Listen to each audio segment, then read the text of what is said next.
Sino ang mag-aakala na sa gitna ng isang lupang sinira ng lahar, kung saan halos walang anumang maaring tumubo, may isang taong mangahas na mahukay ng lawa na sinapinan ng plastik at mag-alaga ng hito na sa uliyaan ni 7 tonelada. Ang mas nakakagulat pa, sa simula, mariing iginiit na mga dalubhasa mula sa Europa na imposibleng mag-alaga ng isda ron. Ngunit hindi sumuko ang nasundalong Pilipino, at ang sumunod na nangyari ay hindi lamang sapat para pakainin ang buong kampo, nakuha rin nito ang atensyon ng buong mundo. Ito ang di kapanipaniwalang tunay na kwento, ang isang misyon na ginawang simbolo ng pag-asa, ang isang tiwangwang na lupain para sa mga nagugutom. Ang sikat ng araw sa hapon ay tumatamas sa kulayabong abo, na nagpapakislap dito na parabang nag-aalap ang lupa. Ang mainit na hangin ay nagdadala ng pinong alikabok sa kanilang mga mata, at ito ay tumatagos sa bawat sulok ng kanyang damit. Ang tanging tunog na kanyang naririnig ay ang mabibigat na yabag ng mga sundalong Pilipino na nagmamarsa sa formasyon sa gitna ng isang tanawin na tila walang buhay. Sa kanyang harapan ay isang malawak na evacuation camp. Ang makaluma at punit-punit na tolda ay makakatabing ay tinayo.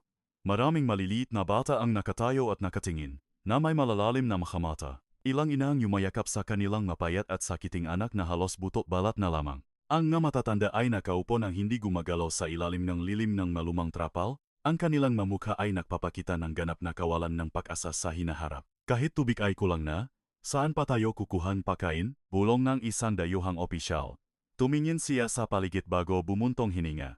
Ito ay isang disyerto ng lahar, ngunit hindi ito isang karaniwang disyerto. Walang sinuman ang makakapag-alaga ng isda rito. Ang pangungusap na iyon ay lumutang sa hangin na parang isang hatol na hindi na mababago. Marami ang yumuko, dahil ang nakikita nila sa kanilang harapan ay perpektong nagpapatunay nito. Walang malaking ilog, walang lawa, walang natural na halumigmig para magtanim ng gulay. Ang lahat ay tila imposible. Ngunit sa gitna ng nasundalong Pilipino, isang opisyal ang nakatayong hindi kumikibo, nakatitik sa tuyo at bitak-bitak na lupa, na parabang hindi niya nakikita ang kawalan ng pag-asa, na parabang naghahanap siya ng isang nakatagong pagkakataon sa ilalim ng abo. Yumuko si Teniente Coronel Mateo Reyes. Dumakot ng kaunting lahar gamit ang kanyang kamay at dahan-dahang pinadaan ito sa pagitan ng kanyang nga daliri. Tumingin siyang muli sa paligid bago lumingon sa kanyang tauhan at simpleng nagtanong, kung mayroon tayong plastik, lakas tao, at tubig, posible po bang mahukay ng balon? Huminto sandali si Sargento Jose Joy Santos. Sumulyap sa malawak at tila walang katapusang lupain ng lahar, at sumagot ng may pag-aalinlangan, ayon po sa libro, mahirap, sir. Pero kung talagang susubukan natin, tingin ko po ay kakayanin. Bahagyang ngumiti si Reyes, isang ngitingeng taong hindi pa isinusuko ang ideyang impossible. Sa kanyang likuran, ang naiyak ng nga nagugutom na bata ay paulit-ulit na umalingaw-ngaw. Hindi ito isang ordinaryong tunog. Ito ay isang tunog na dumudurok ng puso, at para sa kanya, ang tunog na iyon ay mas mahalaga kaysa sa anumang hatol sa mundo. Sa araw na iyon, sa gitna ng tigang na lupain, isang ideya na itinuturing ng karamihan na kabaliwan ang tahimik na isinilang, at malapit na nitong baguhin ang buhay ng libu-libong tao sa matoldang iyon. Ang pansamantalang meeting room sa tolda ay napakainit, na parang nasa loob ng isang hurno. Ang isang topographic map ay nakalatak sa isang lumang natitiklop na mesa. Sa paligid ng mesa ay mga kinatawan mula sa iba't ibang dayuhang ahensya, mga worker, field engineer, at mga emergency food specialist. Lahat ay may seryosong ekspresyon. Sinuri na namin ang sitwasyon, sabi ni isang lalaking Europeo, na tinuturo ang mapa gamit ang isang panulat. Ang tubig ay sobrang limitado, ang lupa ay madaling gumuho, ang temperatura ay napakataas. Ang agrikultura ay halos impossible. At tungkol naman sa pangingisda, bahagya siyang natawa. Hindi naman bastos, ngunit malinaw na hindi siya naniniwala. Hindi maaring gamitin ang disyertong ito para sa palaisdaan. Ilan ang tumango bilang pagsang-ayon. Ang iba ay tahimik na nakatayo, nakahalukip-kip, na parabang ang isyung ito ay hindi na dapat pag-usapan pa. Si Teniente Coronel Reyes ay nakaupo. Nakikinig siya hanggang sa huli, hindi nagmamadaling sumalungat, hindi dahil tinatanggap niya ito, kundi dahil tinitimbang niya ang bawat salita bago mahinahong nagsalita. Kung hindi natin sila alagaan sa lupa, ihiwalay natin ang isda sa lupa. Natahimik ang buong silid. Isang babaeng engineer ang kumunot ang no, at bahagyang napangisi. Ang ibig ninyong sabihin ay mga tangke, hindi mga lawang sinapinan ng plastik? Sumagot si Reyes, lawa na sinapinan ng plastik.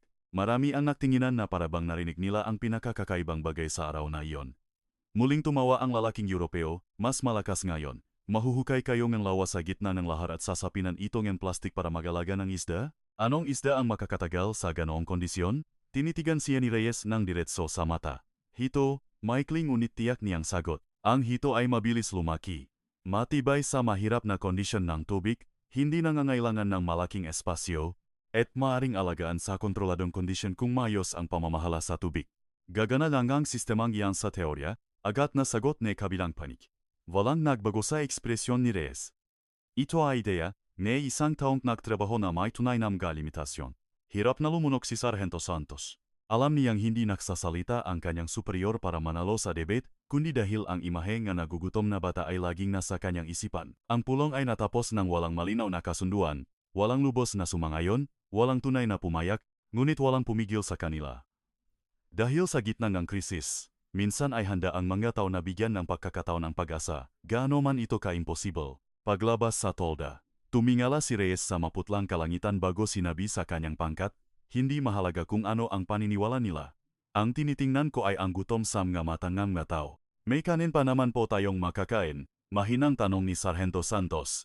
Paano kung hindi po ito magtagumpay? Lumingon si Reyes sa kanya. Ang kanyang muka ay determinado. Alos hindi na kailangan salita. Kung hindi nila susubukan, ang mga taong iyon ay magpapatuloy na magugutom. Ngunit kung susubukan nila, kahit papaano ay mayroon silang pagkakataong manalo. At iyon ang sandali kung kailan tunay na nagsimula ang pinakamatapang na misyon. Kinaumagahan, bago pa man sumikat ng husto ang araw, agad na nagsimula sa trabaho ang mga sundalong Pilipino. Ang tunog ng gapalang tumatama sa matigas at tuyong lupa ay umalingaw-ngaw sa isang mabilis na ritmo, kasabay ng tunog ng maliliit na makinarya na gumagana sa mainit na hangin sa lupang dating walang laman, ngunit ngayon ay puno enehehama. May layuning pagkilos. Pumili silang isang lugar na bahagyang mas mababa kaysa sa paligid upang mabawasan ang pagkakalantat, upang mabawasan ang daloy ng hangin at pagkawala ng tubig. Bawat hukay ay tumpak na minarkahan ng malubit, hindi masyadong malaki para mahirap kontrolin at hindi rin masyadong maliit para hindi maging epektibo. Ang lahat ay ginawa ng walang hula-hula, batay lamang sa karanasan. Ang araw ay lalong tumitindi, ang pawis ay tumutulo mula sa kanilang mga mata, ngunit walang nagrereklamo. 10 sentimetro pa, mas malalim, magagino. Sigaw ni Sargento Santos. Isang batang sundalo ang humihingal. Pinunasan ang pawis sa kanyang no gamit ang likot ng kanyang kamay. Akala ko ba rescue mission ito, Sargento? Hindi pa huhukay ng lawa sa gitna ng impyerno. Bahagyang natawa ang mga nasa paligid, pagod ngunit nakakahanap pa rin ng katatawanan, habang patuloy na gumagalaw ang kanilang mga kamay. Nagsimulang maktipon ng makabata sa paligid na kampo, nakmamasid mula sa malayo. Sa una, sila ay maingat. Ngunit nang makita nilang nakangiti ang mga sundalo, ilan sa mga bata ang lumapit. Nang sila'y makalapit, isang batang lalaki ang nagtanong sa pamamagitan ng isang interpreter, ano po ang ginagawa ninyo? Isang sundalong Pilipino ang umiti at sumagot, isang malaking kusina. Ang bata ay mukhang nalito, ngunit agad na nagliwanag ang kanyang nga mata. Pagsapit ng hapon, inilabas ang malalaking itim na plastik na lona. Ito ay isang tanawin na hindi inaasahan ng sinuman sa gitna ng lupain ng lahar. Maingat na inilatag ang malona at inilagay sa mahukay. Bawat sulok ay pinatibay ng mga sakong buhangin at pinaksiksik na lupa upang maiwasan ang pagkasira mula sa hangin at pagtagas. Ilang dayuhang opisyal ang dumating upang manut. Hindi na sila tumatawa, ngunit puno pa rin ng pag-usisa. Kahit na mapanatiling hukay ang tubig, mabilis itong mag-evaporate. Sabing babaeng engineer. Tumango si Reyes. Alam namin kung ano ang kailangan naming gawin. Gawin nating sapat ang lalim ng lawa para makaroon ng lilim at sirkulasyon ng tubig kung kinakailangan. At darating ang mga isda. Simple ang kanyang sagot. Ngunit ang kanyang mamata ay napakatatak kaya't hindi na makasagot pa ang nakikinig. Sa paglubog ng araw, ang unang lawa ay natapos na. Hindi ito maganda, hindi perpekto, at mukhang marupok laban sa kalupitan ng kalikasan sa paligid. Ngunit para sa mga nagugutom, ito ay napakahalaga. Ang isang itim na plastik na lawa sa gitna ng lahar ay maaring mukhang kakaiba sa mata galabas. Ngunit para sa mga sundalong Pilipino sa araw na iyon, ito ay isang tahimik na pahayag na gaano man katigang ang lupa, ang tao ay maaring lumihan ng pag-asa gamit ang sarili niyang nakamay. Isang trak ng tubig ang dahan-dahang gumalaw sa gitna ng alikabok patungo sa lugar. Ang makina ay bahagyang umuungol, na parabang pagod na pagod mula sa mahabang biyahe. Ang lahat ng mamata ay nakatuon sa malaking tangke ng tubig, dahil alam ng lahat na kung wala ito, lahat ng hinukay na balon ay mananatiling manaitim na butas lamang sa gitna ng lahar. Suminyas si Sargento Santos na magsimula, at ang unang agos ng tubig ay dumaloy sa isang hose na gawa sa trapal patungo sa plastik na balon na hinukay nung nakaraang araw. Ang tunog ng tubig na tumatama sa ilalim ng balon ay napakaliit, ngunit sa katahimikan, ito ay umalingaw na parang isang musika na nagbigay buhay sa buong kampo. Ilang bata ang tumakbo palapit para manut, At isang matandang babae ang naglagay ng kamay sa kanyang dibdib na parang hindi makapaniwala sa kanyang nakikita. Sa lupang dating purong abo lamang ang kulay, ngayon ay mayroon ng isang madilim na asol na bahagi ng tubig. Nakatayo si Reyes sa tabi ng lawa. Ang kanyang mukha ay nagliliwanag, bagaman bahagyang kontrolado ang kanyang ngiti, na parabang ang tensyon na kanyang dinadala sa loob ng maraming araw ay unti-unti nang nawawala. Gayunpaman, hindi pa tapos ang problema. Kailangang ayusin ang tubig, subaybayan ang temperatura, at tiyakin na tama ang lalim upang maiwasan ang sobrang dumi at kontaminasyon. Agad na kumilos ang mga sundalong Pilipino at ang field team. Ilan ang nagtayo ng mga poste para sa lilim sa ibabaw ng lawa, ang iba ay sinuri ang natupiang plastik, at ang ilan ay itinala ang temperatura ng tubig bawat oras. Masyadong mabilis uminit ang tubig, ulat ng isang sundalo. Magdagdag ng lilim sa kanlurang bahagi at magbuhos ng karagdagang tubig sa gabi sa halip na sa araw. Mabilis na utos ni Reyes, bawat utos ay tila inaasahan na niya ang problema. At nang magtakip silim at humina ang hangin, sinasalamin ng ibabaw ng lawa ang nahuling sinak ng araw. Isang maliit na batang babae ang huminto sa tabi ni Reyes. Siya ay payat, halos lubok ang ngapisngi, ngunit ang kanyang nga mata ay kakaibang nakniningning. Lumuhod siya sa kanyang tabi at dahan-dahang nagtanong, "May isda po ba talagang lalabas diyan?" Lumuhod din si Reyes upang maging kapantay niya at dahan-dahang sumagot, "O, at lalaki sila para makain natin, basta talagaan nating mabuti." Ngumiti ang bata, isang napakaliit na ngiti, ngunit agad nitong pinatahimik ang maraming sundalong nakatayo sa malapit. Dahil ang ngiting iyon ay hindi nagmula sa kasiyahan, ito ay nagmula sa purong pag-asa. Nang gabing iyon, habang pinupuno ng mga bituin ang kalangitan sa ibabaw ng lahar, maraming plastik na lawa ang napuno na ng tubig. Walang isda, walang resulta, walang sinumang nangahas na magdeklara ng tagumpay. Ngunit sa isang lugar na dating nilamon ng taktuyot at kawalan ng pag-asa, ang makita ang tubig sa kanilang harapan ay sapat na upang simulan ng lahat na maniwala na ang mahimala ay hindi laging nakmumula sa langit. Minsan, nakmumula ito sa mataong handang kumilos. Noong umagang dumating ang ngaisda, madilim pa, ngunit ang buong kampo ay gumising ng mas maaga kaysa karaniwan, na parabang nararamdaman ng lahat na may mahalagang mangyayari. Isang katamtamang leaking refrigerated truck ang huminto malapit sa lawa. Maingat na ibinaba ang mga kahon ng isda. Bawat sundalo ay kumikilos ng mas maingat pa kaysa sa pahawak ng armas, dahil ang laman ng mabag na iyon ay hindi lamang. Ang mga isdang ito ay buhay ng maraming tao. Mag-ingat! Huwag madaliin ang pag-adjust ng temperatura. Huwag muna silang pakawalan, utos ni Reyes. Libu-libong maliliit at maitim na similya ng hito ang nagsisiksikan sa mga transparent na plastic bag na may tubig. Dahan-dahang ipinalutang ng mga sundalong Pilipino ang nabak sa ibabaw ng lawa upang i-acclimatize ang temperatura. Maraming bata ang nakatayong nanunot ng may pananabik. Ilan sa kanila ay hindi pa nakakita ng buhay na isda ng ganun kalapit. Maging ang nadayuhang opisyal, na dating tumutol, ay huminto upang manut ng tahimik. Wala nang nanunuya, dahil ang dating ideya lamang ay naging isang tunay na sistema sa kanilang harapan. Handa ng pakawalan. Sigaw ni Sargento Santos. Ang unang bag ay dahan-dahang binuksan.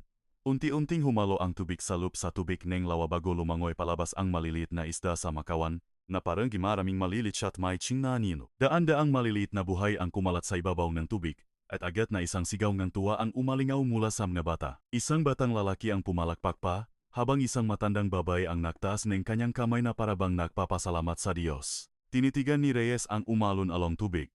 Alam niyang nalampasan pa lang nila ang unang pagsubok.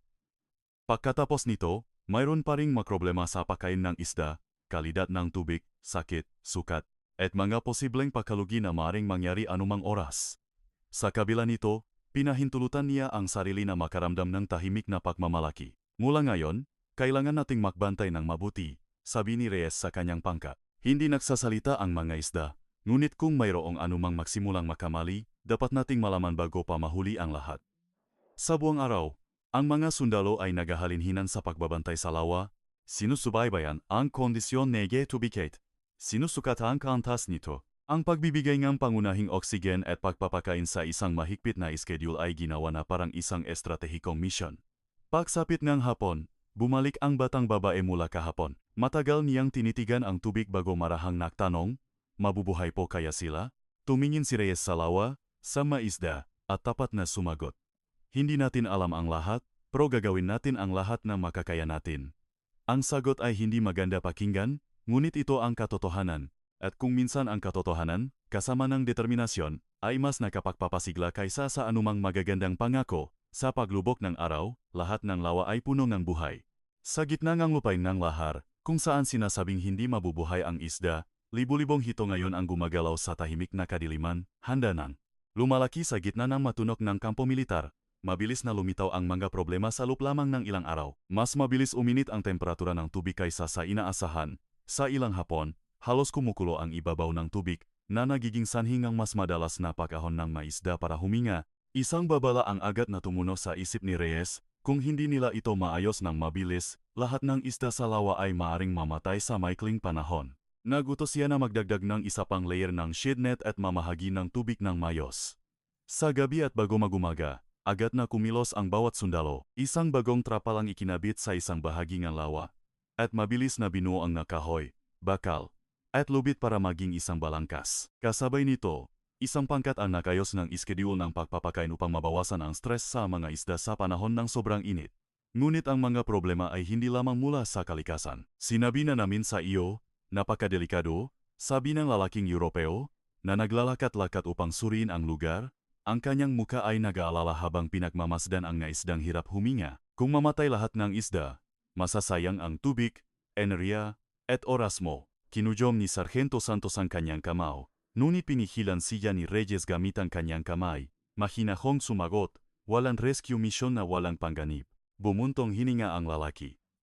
Hindi ko nais na mabigo ka, ngunit natatakot ako na ang maling pag-asa ay magdudulot lamang ng mas maraming pagdurusa. Tumingin si Reyes sa direksyon ng mga tolda ng mga evacuee sa likuran nila, kung saan maraming bata ang naghihintay para sa kanilang susunod na pagkain, hindi sigurado kung may sapat ba. Ang mas masakit sa akin ay hindi ang umasa, dahan-dahan niyang sinabi, kundi ang kawalan ng sinumang nangahas sumubo.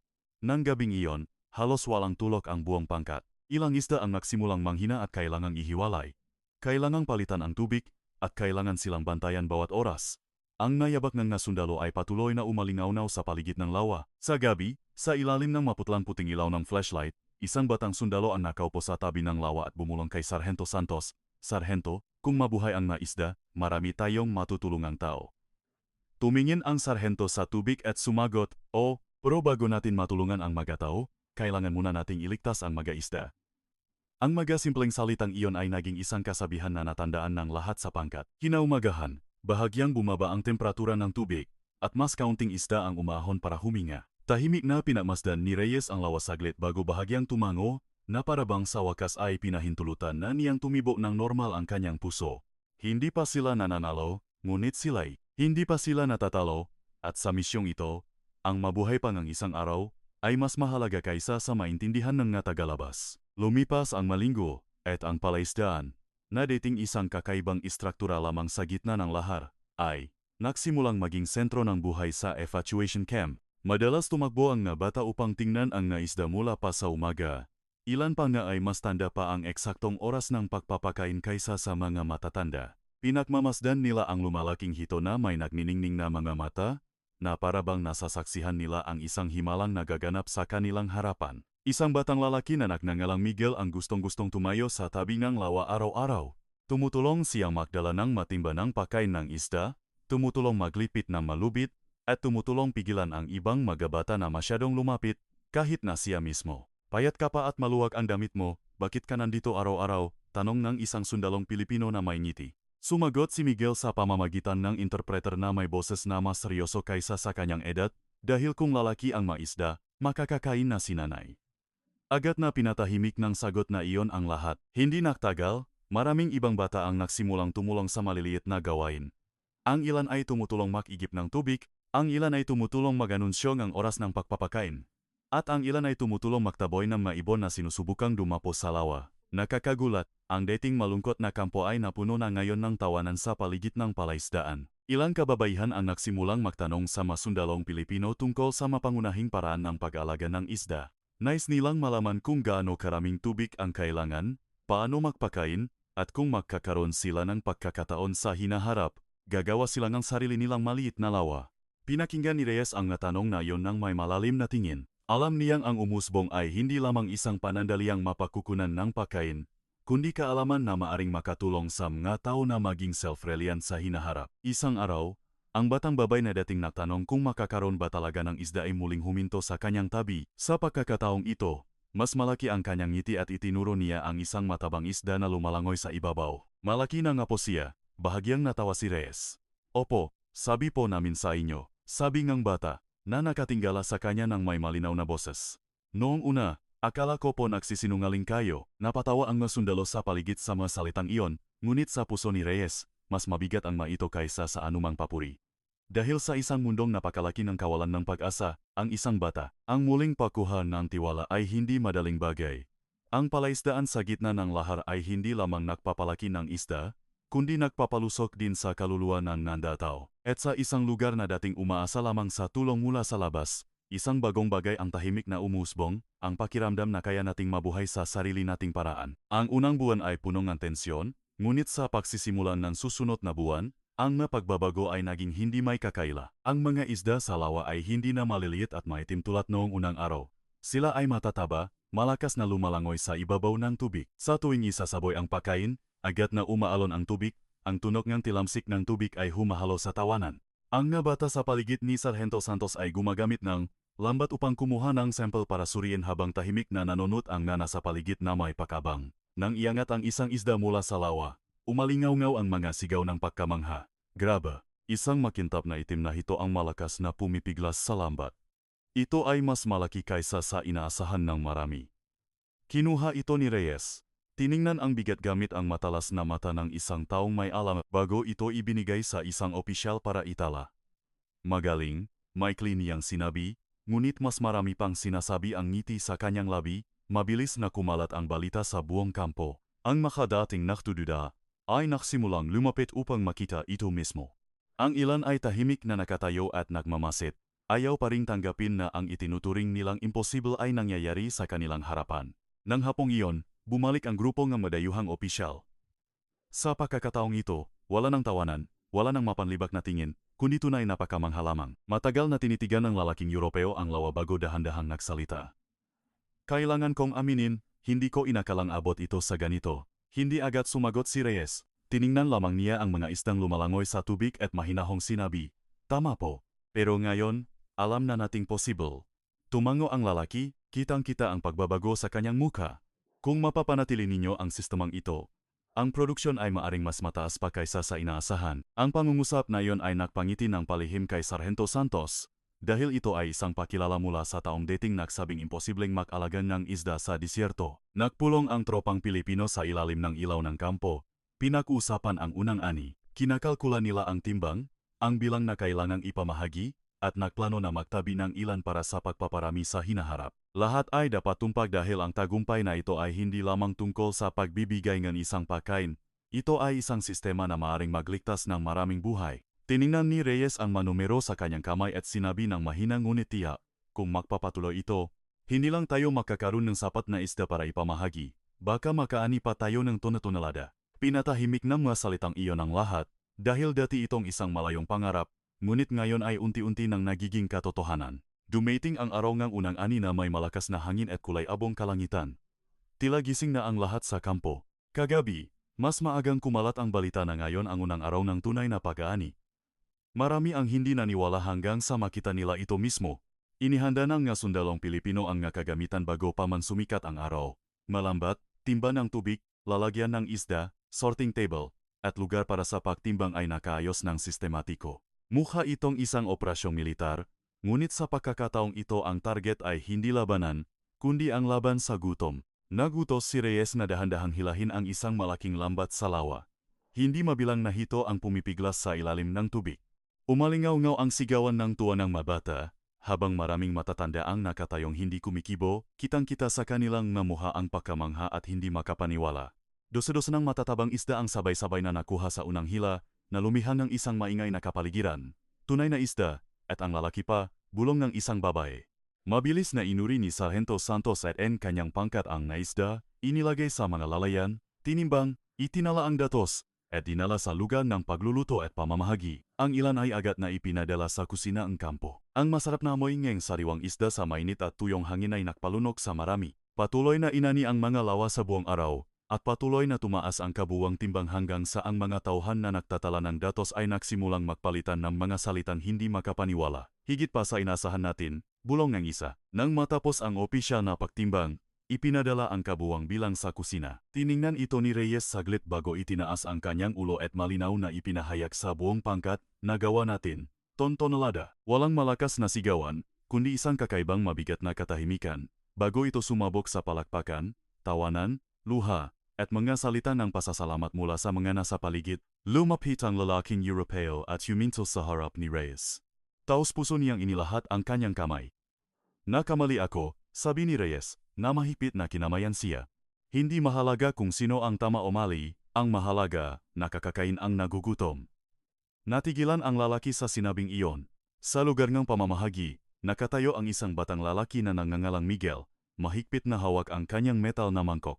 Tinanggap ng kanyang ina ang kanilang bahagi ng isda na may bahagyang nanginginig na mga kamay, na parabang natatakot sa kanyang nakikita. Baka ito ay isang panandaliang panaginip lamang, isang panaginip na malapit ng maging katotohanan, ngunit ang amoy ng nilagang isda na dala ng hangin ay nagpapatunay na hindi ito isang panaginip. Ito ay tono-tonaladang hito, nakakakain lamang ng sundalong Pilipino mula sa maplastik na lawa sa gitna ng lahar. Walang tigilang operasyon sa kusina ng kampo sa buong hapon, malalaking kaldero ang nakahanay, ang singaw ay umakyat sa tuyong hangin. Ang amoy ng nilagang isda na may kasamang nga pangunahing pampalasa ay kumalat sa buong kampo. Isang napakasimpleng amoy, ngunit para sa mga matagal nang nagugutom, ito ang halos pinakamahalagang amoy sa mundo. Maraming kababaihan sa kampo ang nagboluntaryong tumulong sa pagluluto.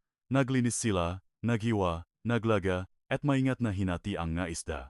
Walang gustong magsayang kahit katiting na sangkap. Ang kabata ay nakaupo.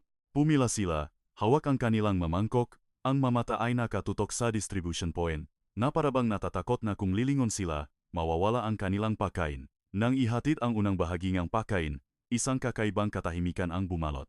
Marami ang hindi nakmamadaling kumain. Matagal nilang tinitigan ang pagkain, na parang kailangan nilang kumpirmahin na ito ay totoo. Umupo si Miguel sa tabing ng kanyang ina, kumuhang isang maliit na piraso ng isda gamit ang kanyang kutsara at huminto. Nanlaki ang kanyang mamata bago mabilis na lumingon sa kanyang ina, nanginginig ang boses, "Nanay, ang sarap." Ngumiti ang kanyang ina habang may luha bago yumuko ng tahimik. Ang mga luha ay walang kamalay-malay na tumutulo sa tabi ng kanyang mangkok. Ang mga katulad na eksena ay naganap sa buong kampo. Isang matandang lalaki na hindi nagsasalita sa loob ng maraming araw ang marahang yumuko sa mga sundalong Pilipino, isang babae. Isang babae ang napayak habang pinapakain ang kanyang mga anak, na kumakain ng may gana na parabang muling naging mga bata. Hindi na lamang sila mabiktima ng gutom, nagmamasid si Reyes mula sa malayo. Hindi siya sumama sa karamihan. Ni hindi na hahanap ng pahanga, pinagmamasdan lamang niya ang mataong kumakain ng may mahinahong tingin, ngunit alam ng mamalapit sa kanya na para sa kanya, ito ang pinakamalaking gantimpala. Lumapit si Sargento Santos at tumayo sa kanyang tabi, mahinang nagsalita. "Sulit ang pagod, sir." Tumingin si Reyes sa mga batang kumakain ng isda at tumango. Bawat patak ng pawis ay sulit. Nagsimulang marinig ang maliliit na tawanan sa paligid ng mga bata. Ang ilan ay humihingi pa, habang ang ilang matatanda ay nag-usap tungkol sa pagnanais na matutong gumawa ng sarili nilang palaisdaan. Ang kawalan ng pag-asa na bumalot sa evacuation camp ay sa wakas ay nabasag ng isang sinag ng liwanag. Ang pagkain iyon ay hindi lamang naglalaman ng protina, nagdala ito ng dignidad, pag-asa, at malinaw na patunay na ang nga taong itinuturing na talunan ng mundo ay maaari pa ring bumangon. Kung may nakakita ng posibilidad na iyon habang ang iba ay pader lamang ang nakikita sa likod ng tagumpay ng unang ani, mabilis na nagbago ang lahat. Ang nga organisasyon na dating nagmamasid lamang ay nagsimulang magpadala ng nga tao pang alamin ang sistema. Ang nga opisyal ng pagkain at tubig mula sa iba't ibang bansa ay dumating upang tingnan ang nga plastik na lawa sa gitna ng lahar na may ganap na ibang pananaw kaysa noong unang araw. Ang nagsimula sa pagdududa ay naging pagkamangga. Ang nagsimula sa isang mapanlibak na ngiti ay naging isang masusing proseso ng pagtatala. Halos bawat hakbang ay maingat na itinala. Ang gastos sa bawat lawa, ang bilang ng manggagawa, ang survival rate ng isda, at ang lawak ng proyekto, patuloy na itinanong ang mga katanungan. Tapat na sinagot ni Reyes at ng kanyang pangkat ang lahat. Hindi nila ipinagdamot ang pagbabahagi ng kanilang kaalaman. Ang kanilang layunin ay hindi katanyagan, kundi ang kakayahang gamitin muli ang kaalamang ito sa ibang lugar. Kung saan may gutom, dapat may pagkakataon.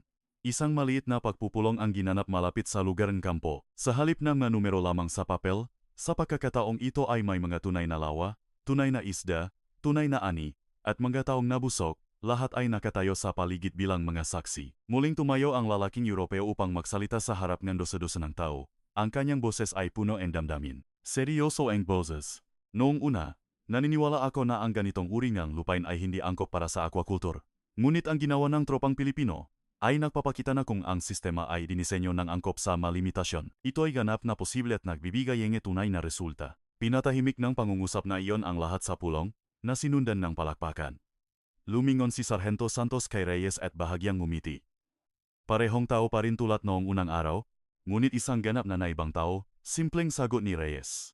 Karaniwang naniniwala ang mga tao sa mga bagay kapag nakikita nila ito mismo. Hindi nagtagal, isang maikling field manual ang sinimulang isulat, batay sa tunay na karanasan ng misyong ito, mula sa pagpili ng lokasyon at paghuhukay ng lawa hanggang sa paglalagay ng plastik, pagkontrol ng tubig, pagpapakain, at proteksyon. Mula sa init ng pamamahala sa produksyon, lahat ay pinagsama-sama upang magamit ng iba.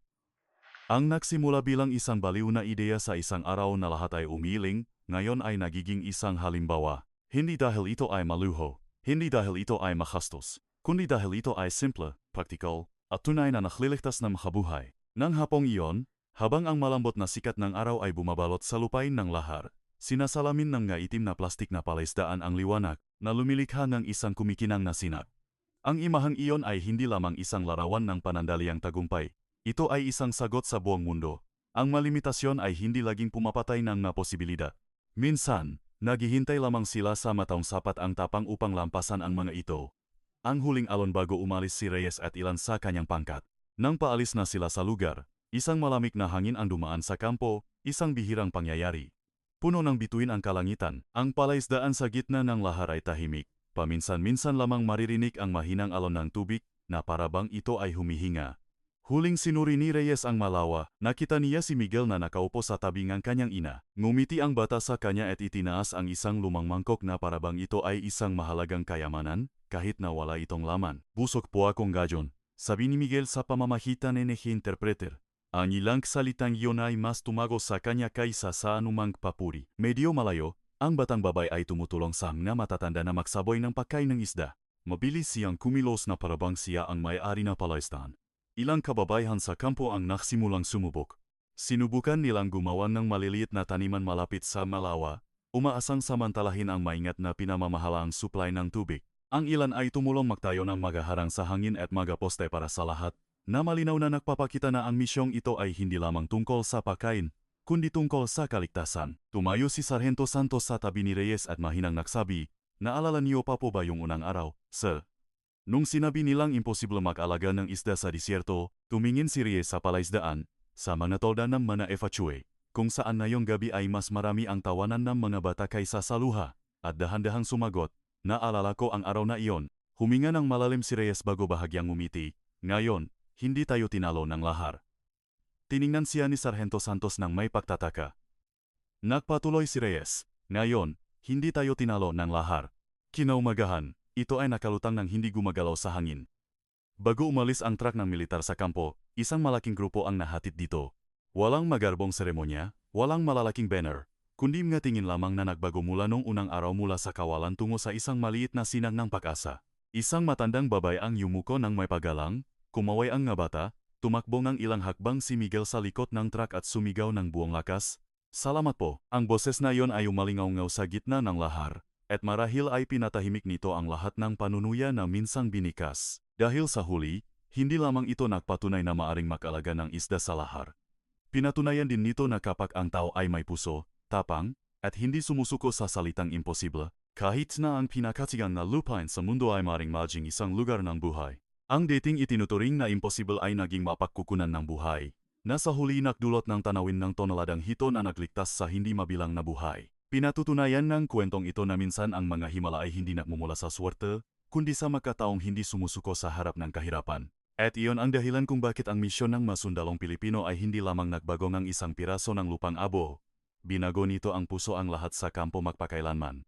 Kung umabot ka hanggang dito, ay type ang Pusong Pinoy sa comment section at huwag kalimutang mag-subscribe sa channel para hindi makaligtaan ang nakaantik na kwentong tulad nito sa susunod na video.